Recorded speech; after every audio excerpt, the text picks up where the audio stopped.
Right. So, hello everyone. So, welcome to our second online meetup for software testing professionals.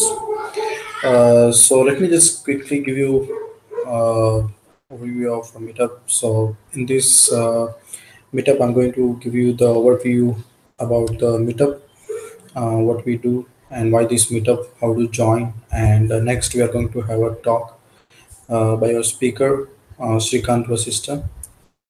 Hey, Shrikant, are you there? Yeah, I'm here. Yeah.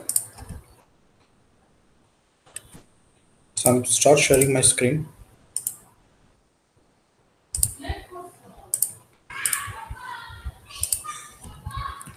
And after the meetup, I'm going to explain you guys about software testing board sites, our weekly mailing list, and our meetup page.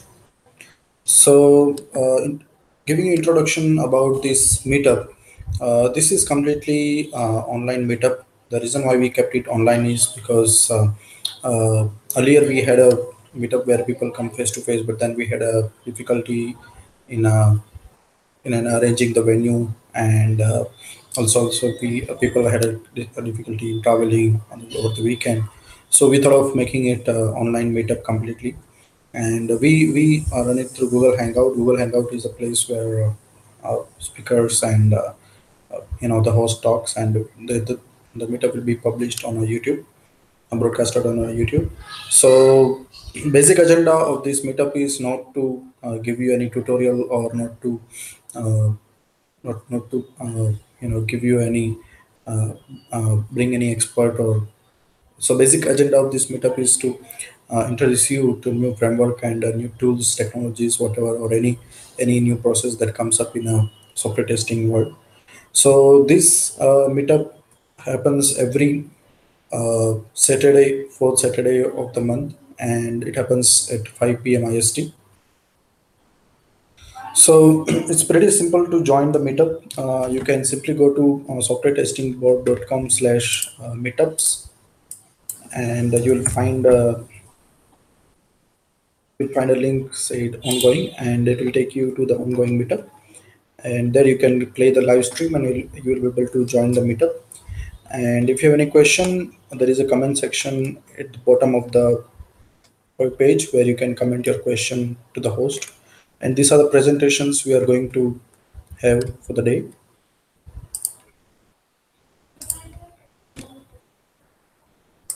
So today's talk is by Agile Testing, on Agile Testing by ShriKant Vashishtha. So Shrikant is enterprise Agile coach, trainer, and IT strategist, and he's a key.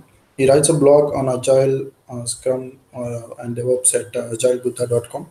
And he's been frequent speaker to Agile conferences. You can go to his LinkedIn profile and see his works over there. And he currently helps enterprise and its leaders in the journey towards lean startup and enterprise agile transformation and quality aspect of the software development, including TDD, ATDD, and DevOps, and test automation. So over to Shrikant. He will next explain about agile testing, and he will take over there. And after the meetup, I'll take over. After he completes his presentation, I'll talk about how a person from the audience can be a speaker over here, and part of other sites. So over to you, Shrikant. So you can share your screen. I'll make you as a presenter, and you can take it from there. Thank you, Mayur. Just a moment. Let me share. Sure.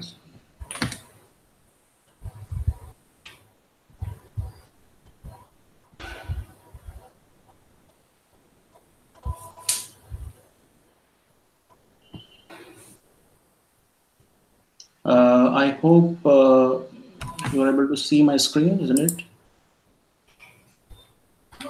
Yes, we can see your screen. Okay, so I'll start. So thank you everyone in joining this webinar. I think just to give you some kind of ideas like how to have the questions and how that they will be asked. So if you have a YouTube link, there will be a comment section in which you can write your comments or the questions. And as we, it will be difficult to have questions in between because I don't see that questions right now. So, but still, Mayur will be able to look at it, and the idea is that he will be gathering the questions and will ask those questions. After the presentation is over. So, Sure. Thanks, Shrikant. And sorry to interrupt. There is another way you can go to our meetup page as I introduced, softwaretestingboard.com/meetups, and you can click on ongoing. And there will be a discussion section. You can also go and post your comment over there, your question or anything you want to ask or anything you want to say, and we'll take it up from there. That's all. Thanks, Shrikant. okay. So, before I start talking about the agile, the presentation, I think I want to focus on the topic itself. So, as soon as we talk about, I start talking about agile. Mayur, I think hearing the echo actually. I want to focus on the topic. Is that good? Yeah. So, Okay. So, uh, so whenever we talk about agile testing, generally people come to think about what kind of automation you're using, what kind of tools you're going to use. And somehow it looks like that agile testing is all about how, but not about what exactly we are trying to do with agile testing. So that is the focus of this topic, this session, where we talk about what exactly is a need and how to do it in a more appropriate way. Just to give you the background and the history of the agile testing, there has been a lot of focus towards in agile from the developers' point of view. So that's why you see extreme programming, and which is completely developer focused. And then Scrum came into picture in 1995, and then it looked like that it provided some ways for the existing project managers to become scrum masters and existing business analysts to become the product owner. um, but the question still remained like where is the place of a tester or the testing itself. So that remained a kind of question mark for a long time. And then a book from Lisa Crispin came, which was about agile testing, and that gave a lot of ideas about what exactly is the role of a tester in agile. So, with that, uh, with that book's four quadrants came into picture. If you see in this picture, one is on the horizontal side. There are two things: technology facing, business facing, and on the vertical side, it is supporting the team and the critique the product. So it looks like with this quadrant, from if it is completely automated, then it is about unit testing, component test. Second quadrant is about automation automates, but it's also manual and manual. So it is around supporting the team. Shrikant, Yeah. sorry for interruption. Can you just expand the screen size because is that possible? Okay. Just a moment.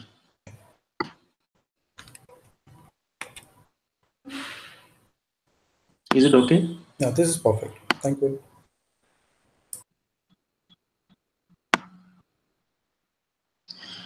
Sorry about that. So what I was saying is that in the first quadrant, the unit tests and component tests come. Then second quadrant is about still supporting the team and little bit more on the business facing, and it is about functional tests, story tests, prototypes, simulations.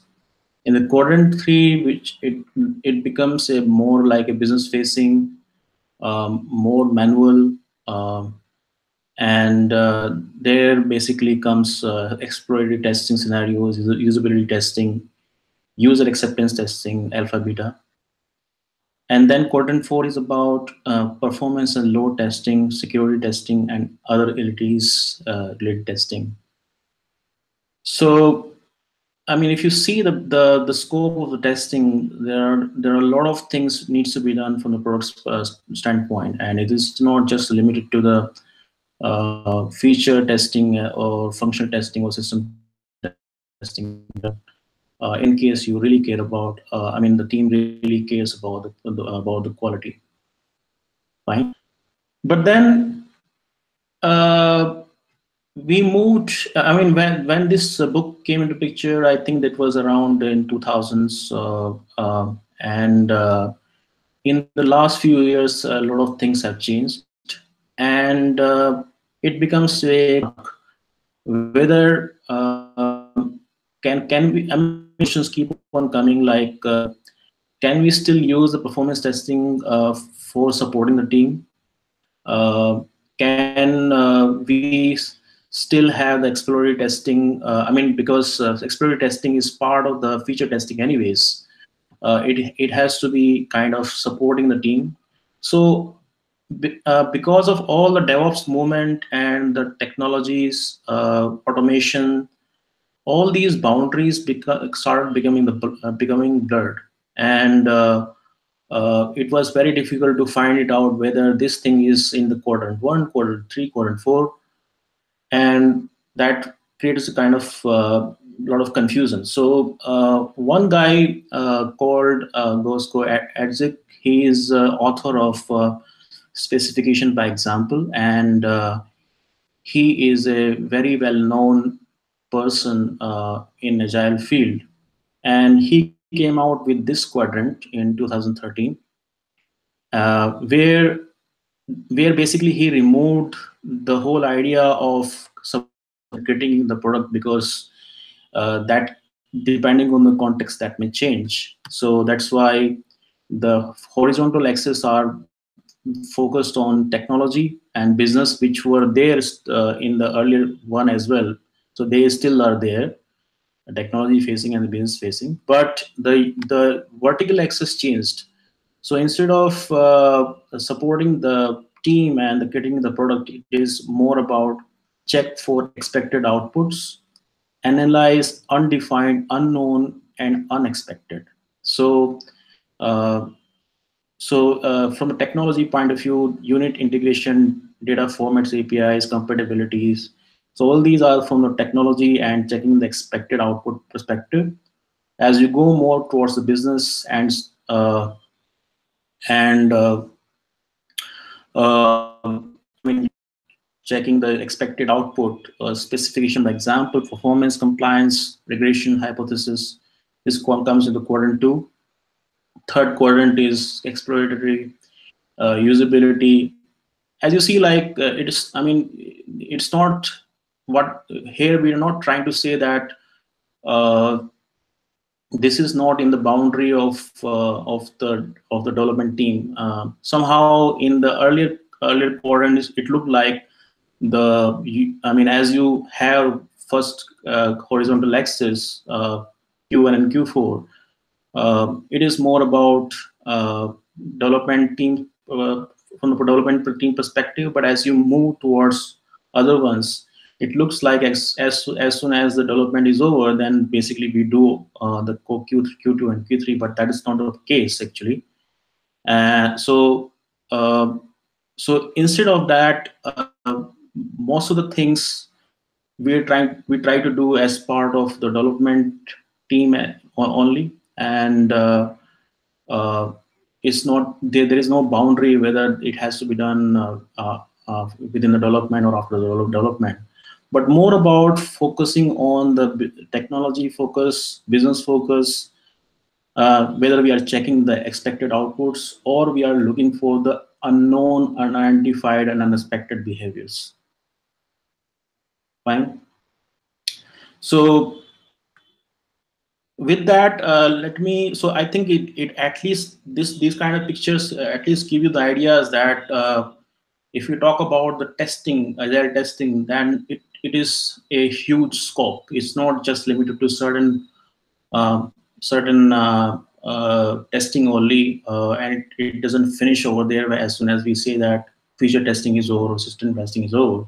There are a lot of things to be done, and the more beautiful aspects of the testing comes as part of the Q3 and Q4, where we focus on the exploratory usability, stakeholder impact, uses analytics, A/B testing. So all that are the more exciting things than just checking the behavior of the product. So with that, let me just give you the idea of how we used to do work in testing traditionally. So we have all these requirements, analysis, code, test, and deploy. As you see that, generally the testing comes after the coding, and uh, and it looks like that testers are the last line of defense, which means that in case the bug goes beyond the testers, it will anyways go into production. So the cost of change by the time it reaches to the deployment or the testing is very high.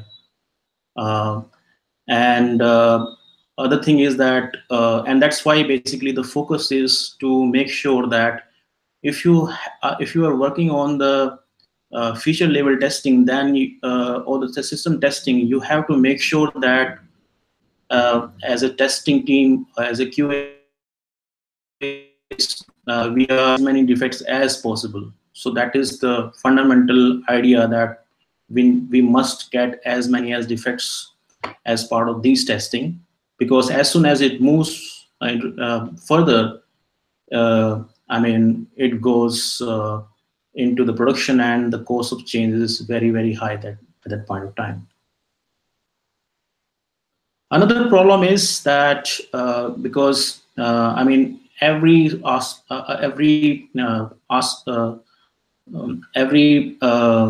part of the traditional approach gets extended because of many reasons, and that's why you see that specification gets extended, development gets extended, and then we say that, okay, you guys test QA guys, you take a look on this development, and you have to, we just have these many days before the deadline, you have to finish everything from a testing point of view. And you see that that generally doesn't really work from a quality standpoint. People have very less time to test, and then by the time they start getting some feedback, it is already the deadline, and because of that, either they stretch a lot, and even after stretching, there is a possibility of bugs getting into the production, and that is how basically it works.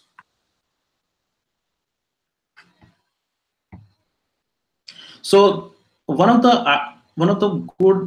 idea of from the continuous integration, I consider the continuous integration as a philosophy rather than the technical practice, because it can be applied anywhere. So one of the idea of the continuous integration is that if it is hard to do something, you are not doing it often enough. Fine. So if basically testing is becoming hard here, so it means you are not doing testing often enough, and the resultant is that if you are doing it often enough, the delta will be small, and so is the risk. But in case you're doing once in a while, the delta will be very high, and the risk will be huge. So this idea comes from the continuous integration, where the focus is to integrate with each commit, but then the same philosophy can be applied anywhere.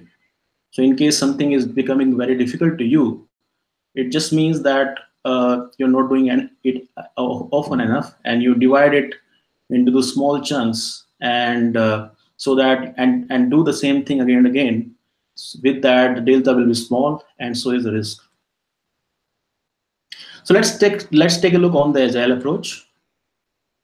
So as you see that instead of testers coming into picture after the coding is done, a testing cycle is part of the each iteration from day one, and basically the focus is to have smaller slices of the functionalities to work upon, and then do the analysis and coding and testing together. So the point is that the cost of change is very less. So for example, if even though in Agile approach you can deploy every iteration anyways into the production if you want, but many times, for example, let's say that you are deploying it after 3 sprints. So then by the time it goes to the third sprint or fourth sprints, uh, the amount of risk you will be only for the stories of iteration third, uh, and because all rest of the things have already been tested, they have been worked upon on that, and so that is the whole idea. So uh, so you start breaking the work in terms of iterations, and the cost of change with respect to time is less. So just a moment.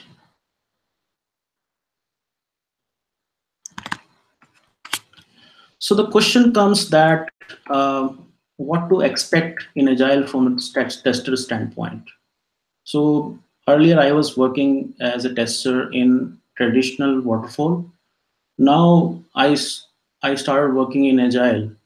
Then, is there any change? Because I was working the same way earlier. Only thing is that now I'm working in iterations.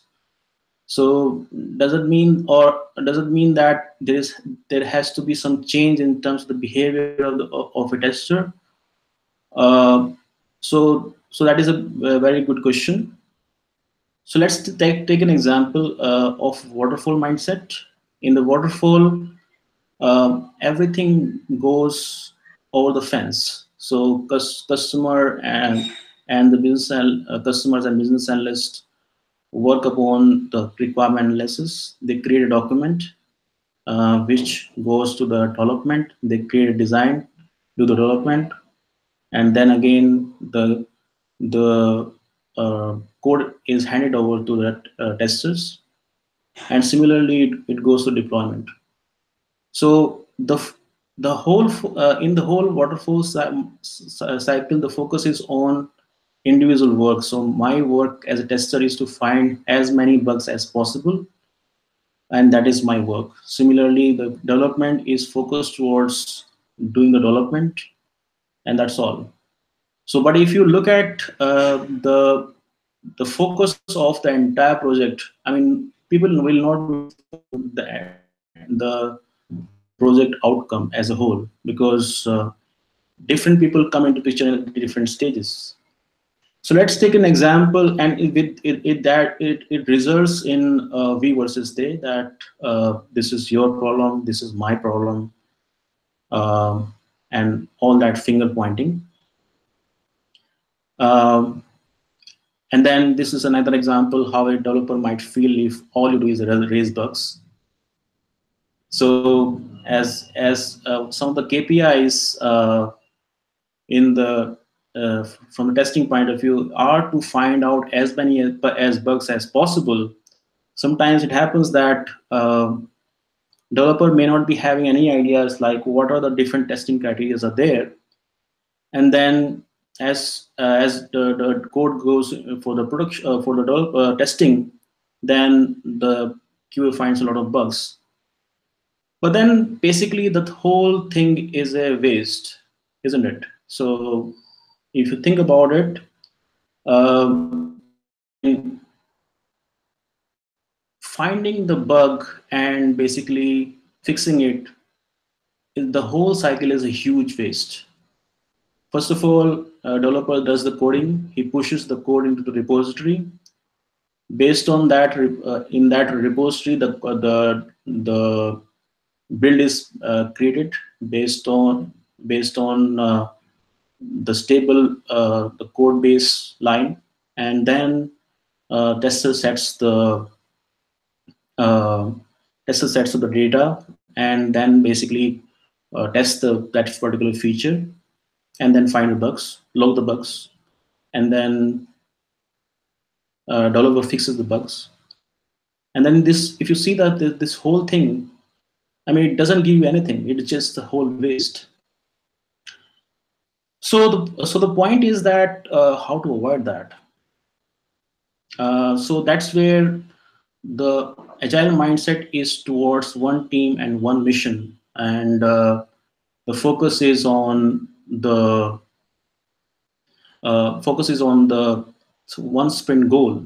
So for example, my our sprint goal is to make sure that we are able for a e-commerce website, we are able to deliver uh, a quality solution of, for searching the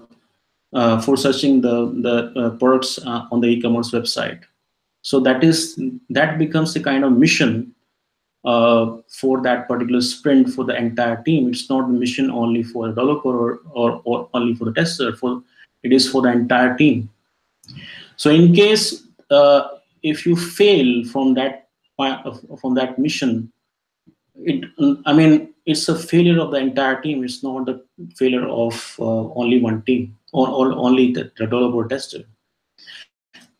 So that is a different mindset, and let's see like how that really works in practice also. And before that we see like how that works. Let's also see what it means being a Scrum team. So as soon as we talk about Scrum framework, generally people talks about is a framework in which there are certain ceremonies or certain rules and certain roles. And the point is that we are working in a time box, and I think and that's how basically people generally talk about what Scrum is all about. But I think one of the important thing which we generally forget in Scrum is that, I mean, what is the background of Scrum? Scrum is inspired from a game called Rugby Scrum. If you see in this picture, all those team members I mean, they don't have any position like soccer. They are working together towards one simple goal, towards one common goal. Fine. So if you think about it, like I mean, we have seen many times in many Scrum teams that people work on individual basis. For example, somebody will take up from the Scrum board. Somebody will take up one user story, will start working on it, and then after it is done from the coding standpoint, he will hand over to the tester, and that's how it goes. So if you see that there is no similarity between what the Scrum is all about, working as one team towards one single goal together collaboratively, versus working as single solo person on different product backlog, on different user stories or different product backlog items. So instead, And with that, the problem, there are a lot of problems. One problem is that because the story may be big and the coding itself will be taking, for example, 4 or 5 days. By the time a tester gets a user story, it is already very late in the game. So it may be, I mean, in many teams I've seen that first story for testing comes, for example, after a week or so, and then I mean, it is for other members as well. So that you see that there are a lot of things which are in progress, but nothing is being done basically. So and when basically the tester gets the user stories, then he may be getting a lot of number of user story at the same time, and again he will be having trouble in finding the time to test them. So that this is a big problem. So another problem is that we are still terming as it as a and if you think about Scrum, then there is no role called developer or Scrum, or sorry, or tester or business analyst. The only role which is a team member, and so the point is that everybody should be able to contribute, whether it is a development or in the testing. So instead of basically one person taking up one story at a time, what about multiple people together see how they can finish that story as soon as possible? Fine. So it may happen that if, for example, 4 or 5 people are working on one single story, they are pairing up, they are working as a working collaboratively using swarming and pair programming techniques, then it will be over very soon. And then you can also focus from a testing point of view from day one using automation in the unit testing, component testing, and functional testing. And then the focus is from a tester point of view will be on the exploratory part. So you see that this whole cycle can be minimized a lot in case we are just using the Scrum the way it is defined in the literature. So the outcome of this picture I just want to take out is that the Scrum is a uh, uh, team level framework, and we should not just use it. Just a moment. Hello.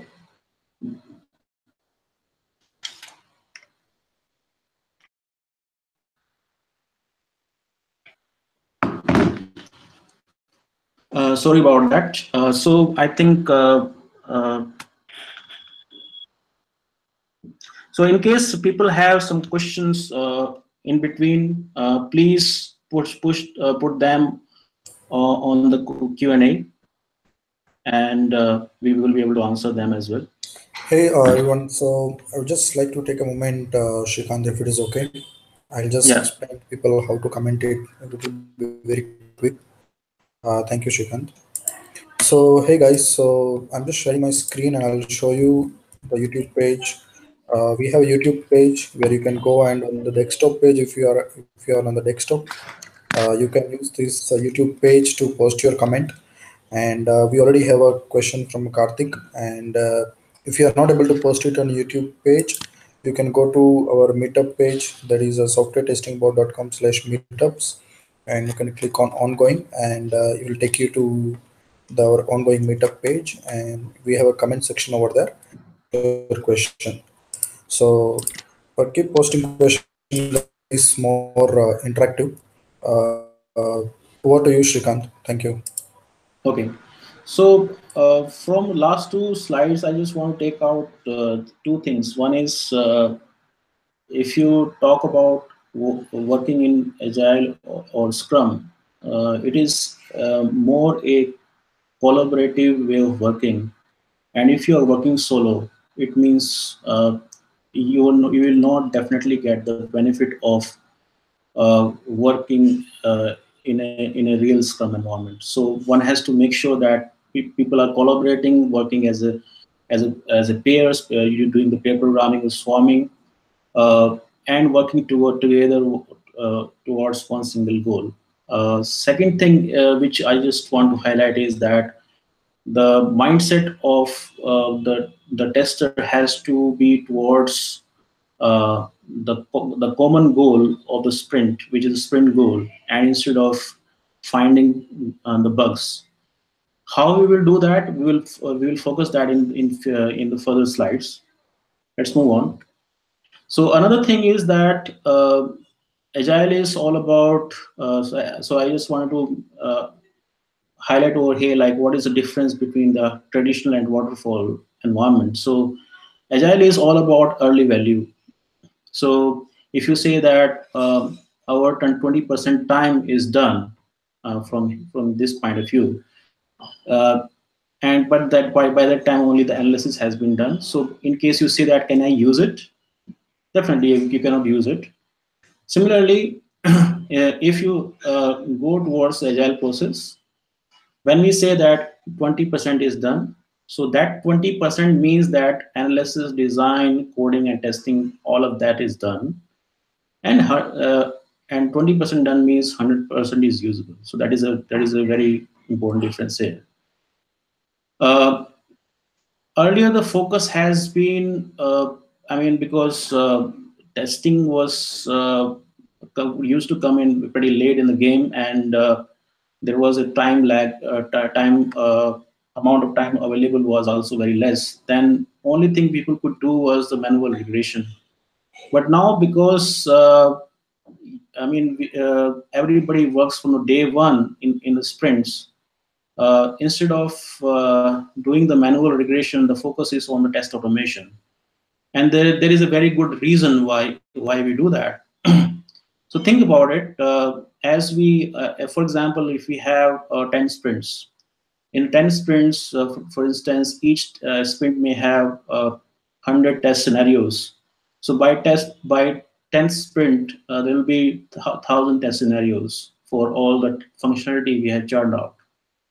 Uh, in case uh, in case we do just the manual regression, by the time we move towards sprint by sprint, the number of regression test scenarios will be very high. In one of the product I was coaching, there was a very difficult scenario, because it was having 40% developers and 60% testers. It just means that there is a very high technical debt. It is full of manual regression. As you are adding the more functionality, you are adding more regression scenarios. So unless you automate them, you are adding the technical debt every day and day by days. So in case you want to have a similar kind of productivity or better productivity at the time of the 11th sprint, it is important that you do the automation.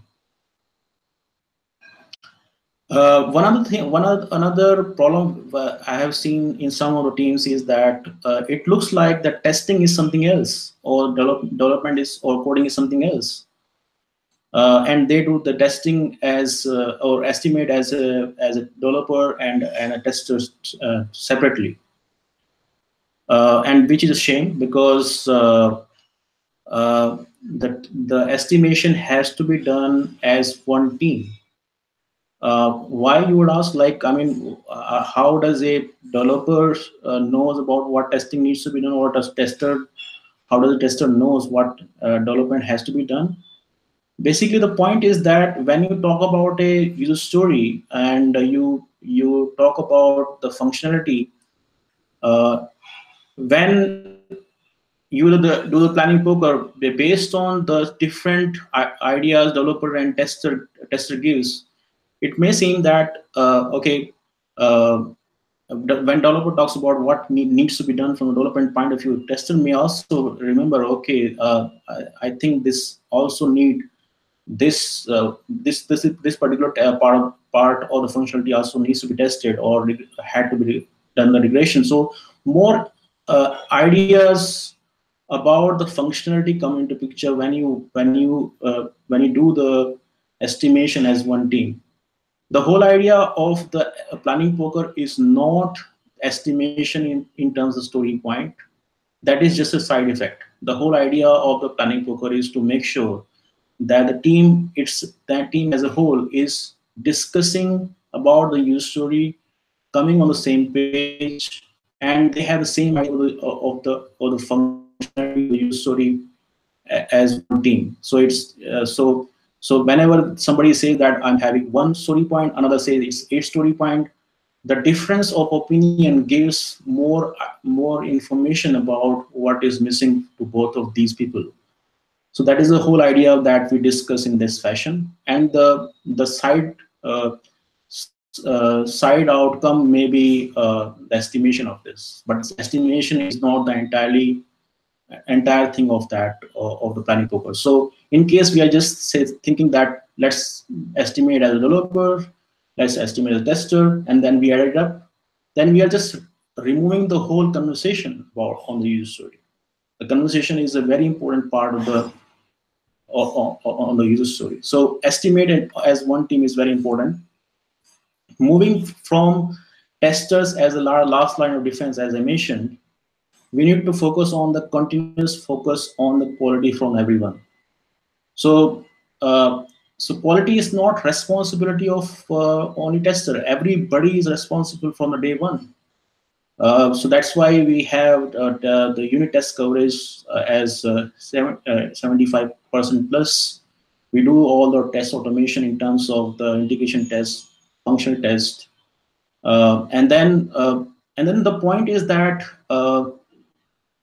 the whole whatever we are trying to do from these automation things, that is all checking, because what it means is that our functionality is doing what is expected from this feature.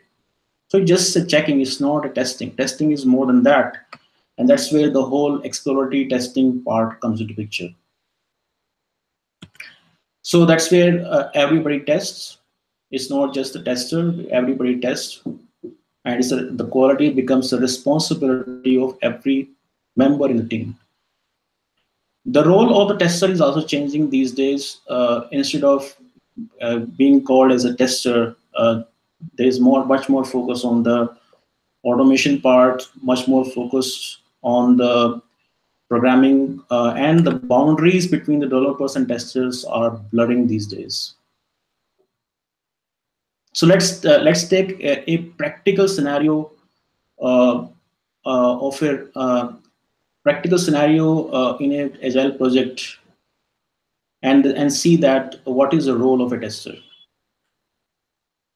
So this is a typical card wall in an agile project. Here you see that there is a to-do in progress and done.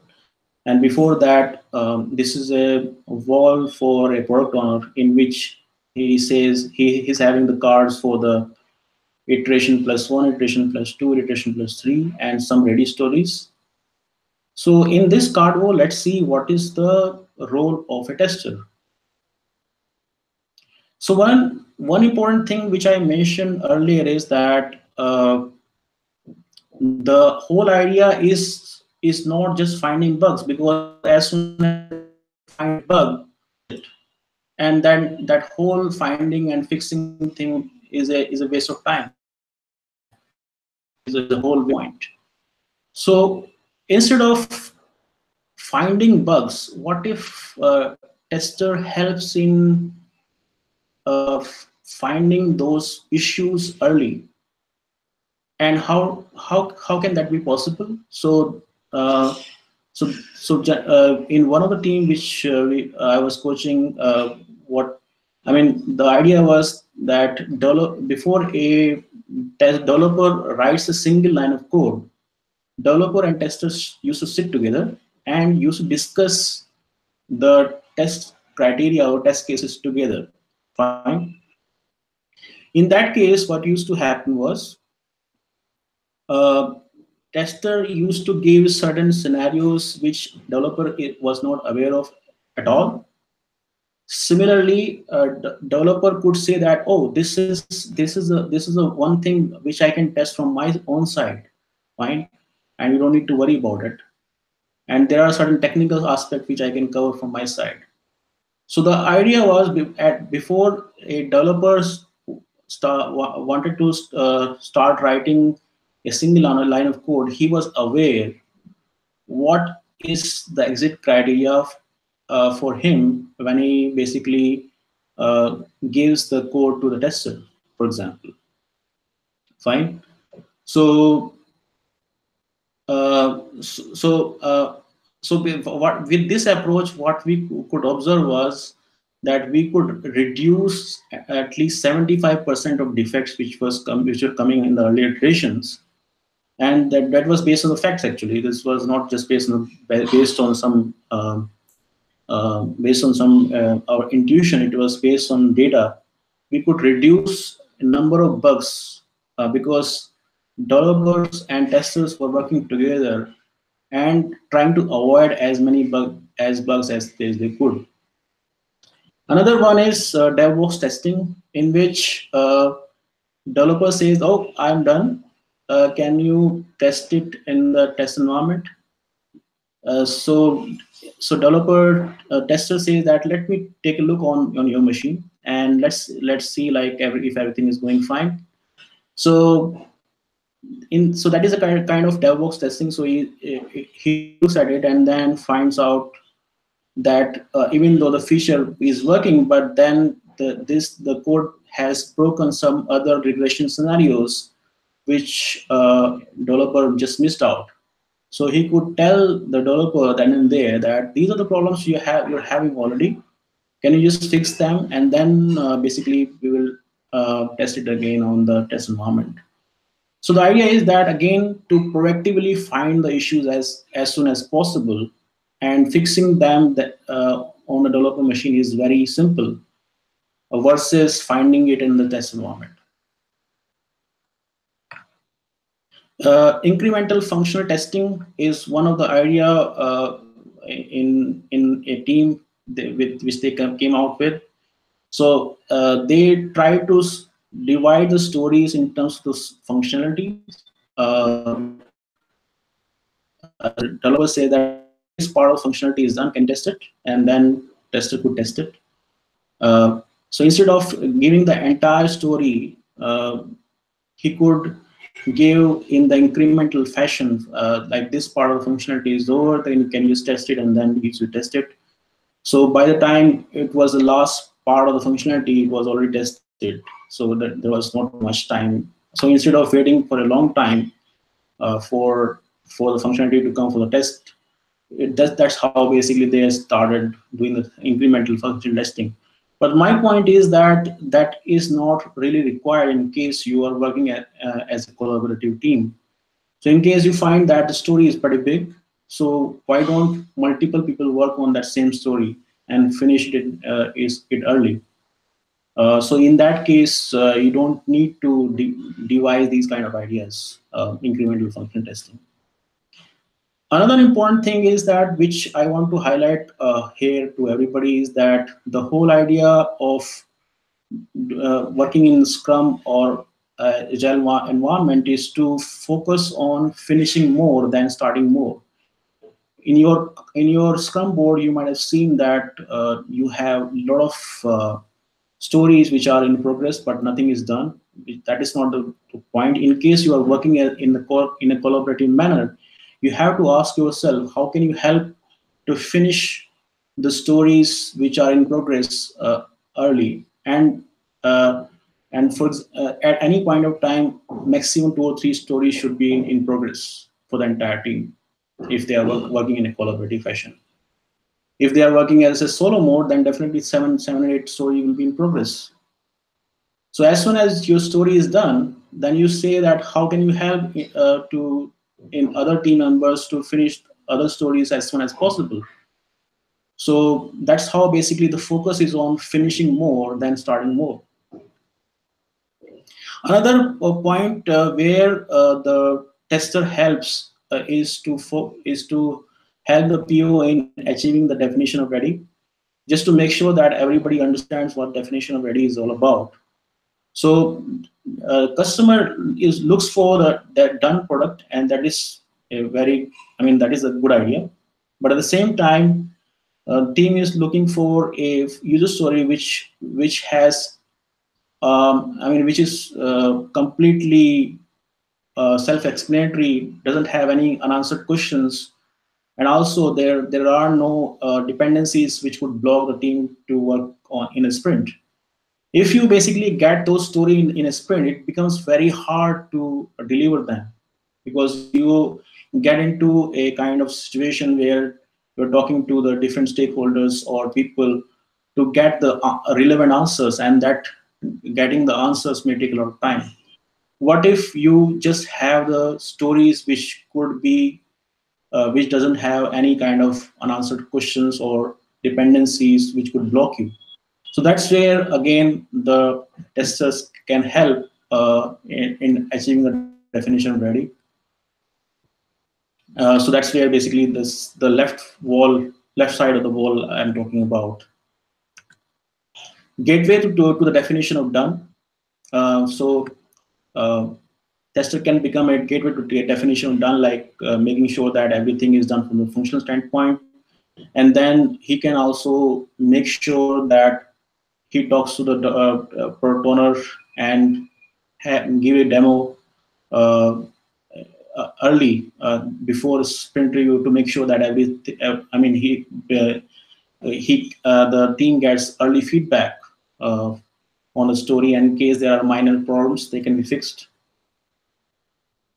Quality focus in agile. So let's. This is more about from a technical standpoint. So continuous integration and the quality build.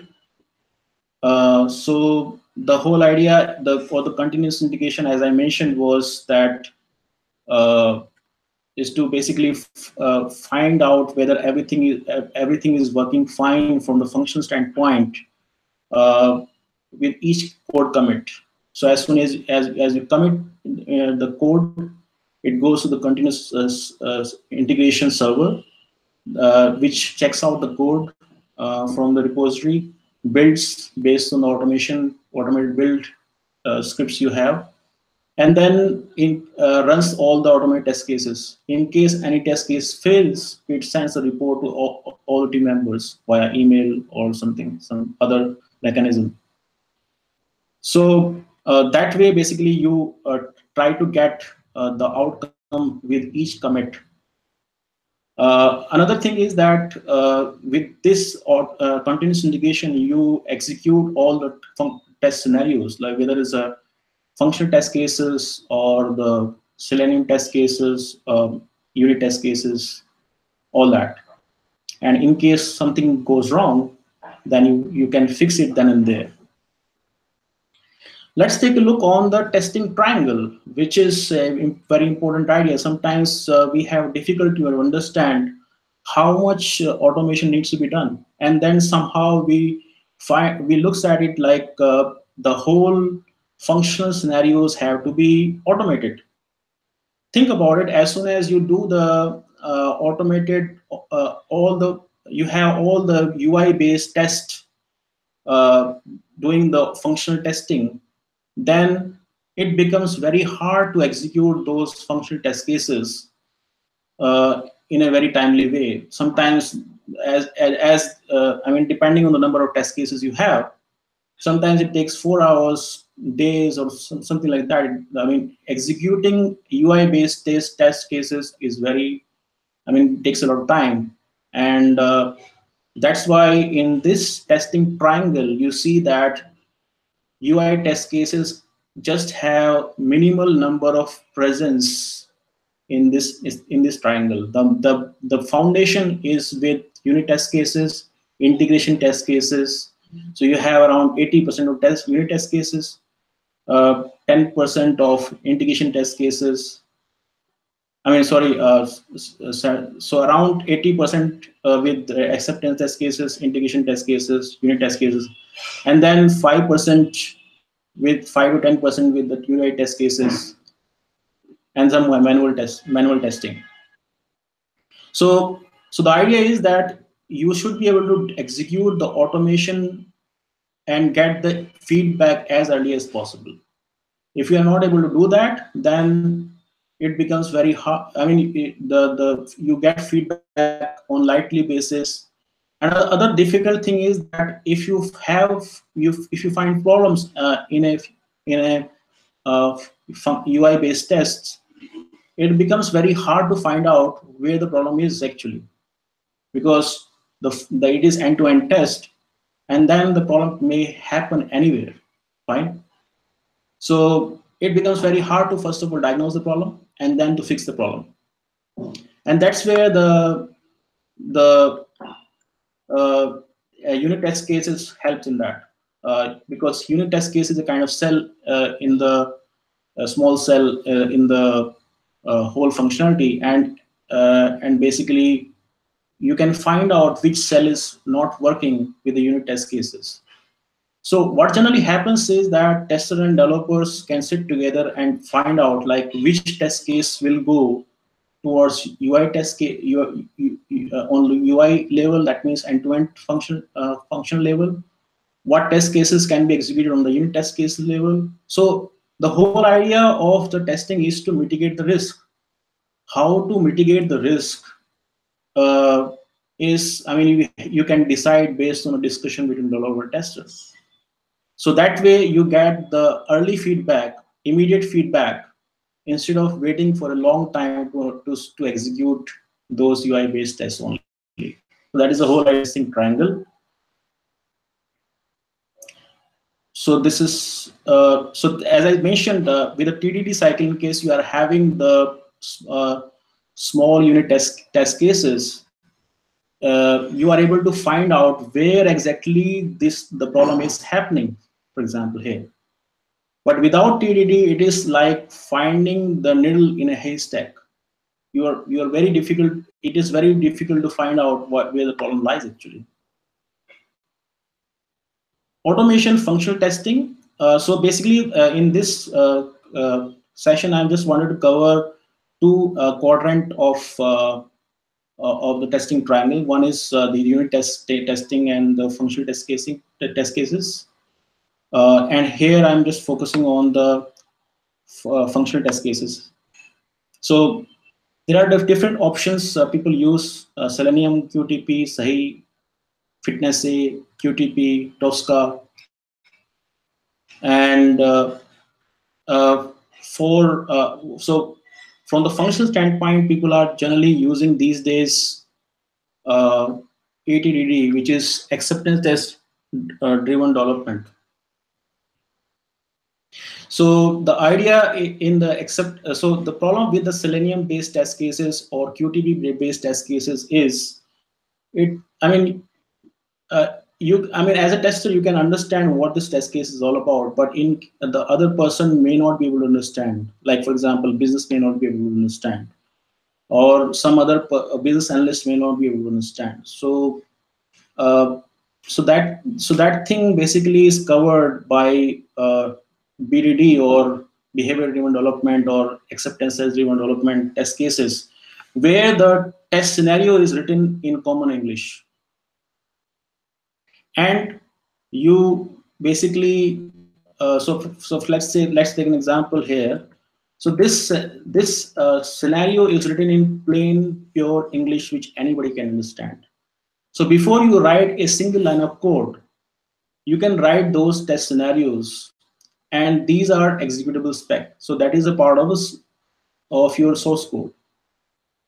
So in this scenario, you can read that there is a scenario of valid person has entered, and when is a kind of test case. So when filling out the details form with the first and last name and submit link is clicked, then that is the basically test condition or the assertion. So in between you are adding the Selenium script.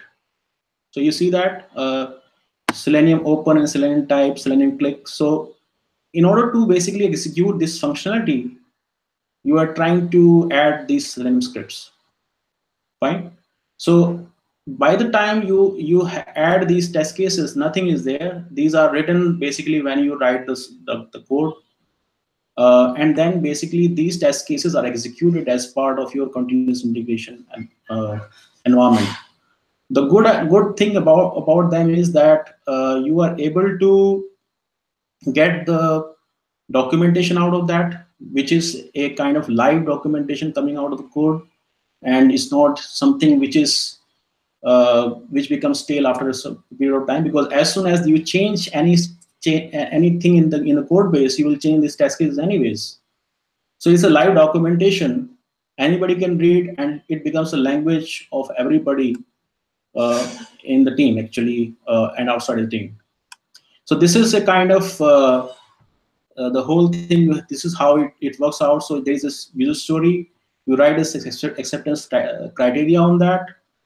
On the acceptance criteria, uh, you write the automated acceptance test cases. That is basically ATDD test cases, which I just shown here. Fine, and you execute them. Uh, you basically execute them as part of the development, and after that you go for the exploratory testing. Exploratory testing is more about going beyond the defined test cases and trying to see different scenarios of permutation combinations and see if there are problems in your test, in your functionality or not. So relevance of ATDD in distributed agile. So in case you are having a team which is sitting uh, in India and you have a product owner somewhere in US, there can be a kind of business analyst who basically works with the product owner and writes these ATDD test cases, give it to the team, and that becomes the acceptance criteria for the team. So in case there are any confusion, then he changes those scenarios itself, and that helps in making sure that in defining the acceptance scenarios. So this works pretty well in case business analyst is sitting with the product owner and working as a proxy product owner. So with that, basically, you get the idea of how. First of all, what is the role of a tester in Agile, which is more from the collaborative perspective, more from finding out the bugs before they happen, helping out in improving the quality. Then basically focusing on the automation, exploratory testing. In the automation as well, there are two parts which I explained, which is about unit testing and exception test driven development. That means unit testing plus functional testing, but functional testing done in ATDD form. Fine. So these are certain things which I try to cover in this session. But then basically, if you see the our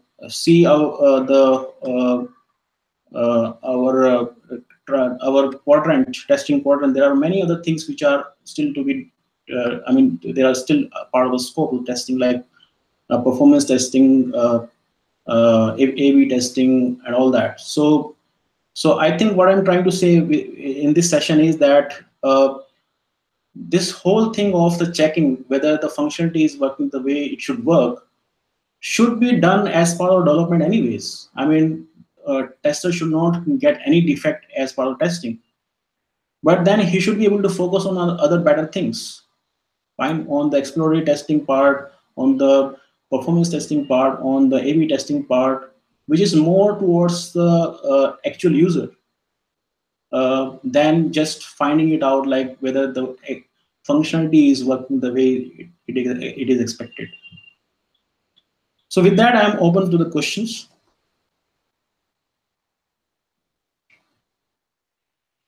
All right. Thank you, Shrikant. That was a great, extremely great presentation. I specifically liked one line you said, like in agile, quality is the responsibility of everyone. So that is really a great point, and I think we all should remember in Agile.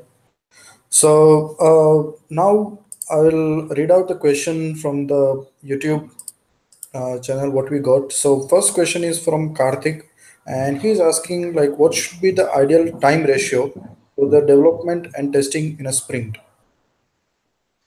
So actually, the time ratio,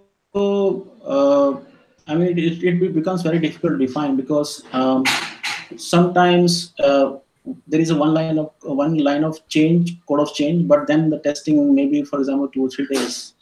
Sometimes there are only testing only use stories.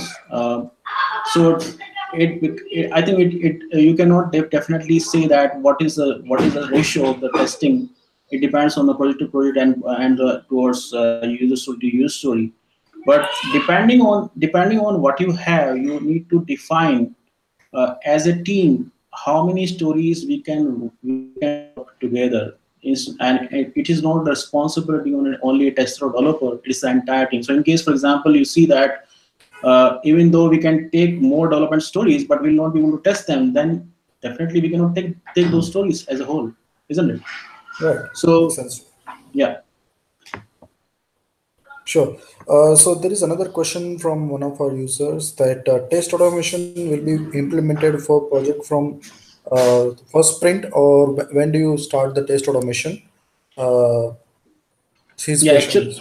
actually the problem which I have seen is that sometimes people take a lot of time to set up test automation setup, and by the time they start it, they already have a lot of technical debt. Right. So my thinking is that on a sprint one itself, as you are setting up all the infrastructure and all that, you should be able to set up everything around the test automation as well. So even though it will be a kind of initial investment where you will be spending some time to analyze and how to do those things, but then they start giving the dividend after 2 or 3 sprints. But then the kind of dividend you get out of them is pretty high, basically. But in case you don't not doing that, then you find you are just trying to cover that technical debt all the time. Okay. So there is another counter question from Karthik. He's saying that his team is currently transitioning from the traditional approach, and they feel that testing plus bug fixing takes longer time than actual development. So is it normal, or are they doing anything wrong? It depends on the kind of project they are working on. So in case they are working on a project which is a legacy project on which there were no test cases written at all, then they will face this kind of problems, because what happens is, in case they are changing one piece of line of code, then it may be impacting a lot of regression scenarios which have not been automated at all. So in that case, they will be spending a lot of time to first of all finding where the problem is and then fixing that. So my suggestion is to basically uh, add more automated test scenarios. As super, for example, if you're touching a specific uh, line of code in a existing project, then you need to make sure that there are test cases around it. So it is very difficult to basically create a test cases for the entire project. But then, as whatever code base you're touching, you should be able to add test cases around that. And even though it will take a little bit time initially, but this is a kind of investment, and in the coming future, you will face less trouble in fixing, finding and fixing the bugs. Sure. So uh, there is another question from Rajesh Kumar, and he's asking that what should they do if there is not enough time for testing? So I think that is the kind of problem which comes in almost every team. So it's not a problem for their team only. It's happened for all the teams. Actually, I've seen most of the teams. And why? Because as I mentioned before, that most of the teams work in a solo mode. Right. So So basically, one person takes out the story and he works on it for an entire week, and then first story goes for the testing in the second week, and by the time it is, I mean, already kind of time for the sprint completion. So you get very less time to test actually. So instead of that, the point what I was trying to make is that in case you're finding that if the story is big, first of all, slice it up in terms of vertical slices. That means slice the stories from the function standpoint, not from the technical standpoint. And second thing is, in case you are still not able to slice it further and still it is too big, make sure that multiple people work on that collaboratively on that, and should be able to deliver that within a day or two, and then you will be having more time to test. Sure, makes sense to me.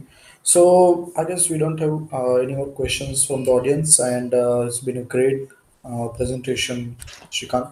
Thank you so much, and we have answered all questions very beautifully. So I'll take over from here, and we don't have we are done for the day. So I'll just give you the introduction of our other testing websites, and just to continue the.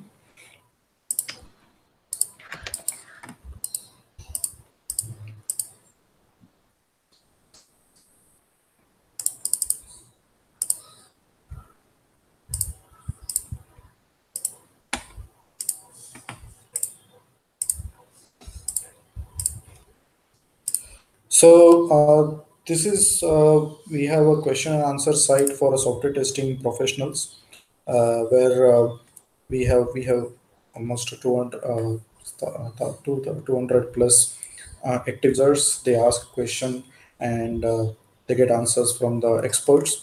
So if you have any further question, you can post it here by clicking on ask a question, and you can post your question and your little brief about your question, and you can properly tag it, and any expert on the site will be answering your question.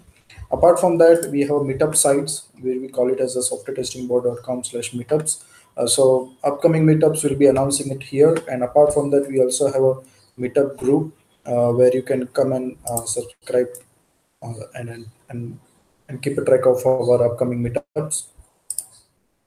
So apart from this meetup, I would also like to introduce you to weekly mailing list, where I and my team personally handpick a number of questions.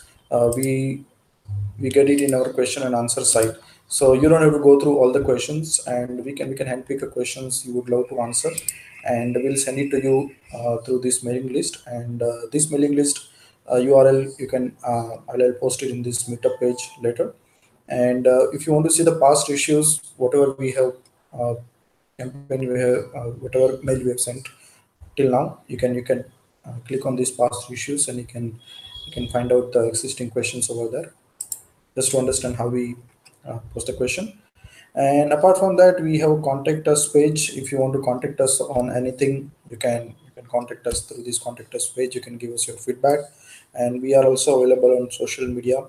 And one thing, what I want to tell you is that we have a volunteer application form, where which is we are studying Google Docs, and I'll be also sharing the URL to this. So upcoming meetup, if you want to present something, any product or any framework, or if you want to give presentation on any testing related topic, you can fill up this form and contact us, and we will allocate a slot for you. All these links will be available on a meetup page, as well as on the Google and YouTube, and all the URLs and other social media accounts where we use. So you can contact us anytime. And thank you so much for being a wonderful audience. And thank you, Shrikant, again for your presentation. And talk to you all on the next meetup.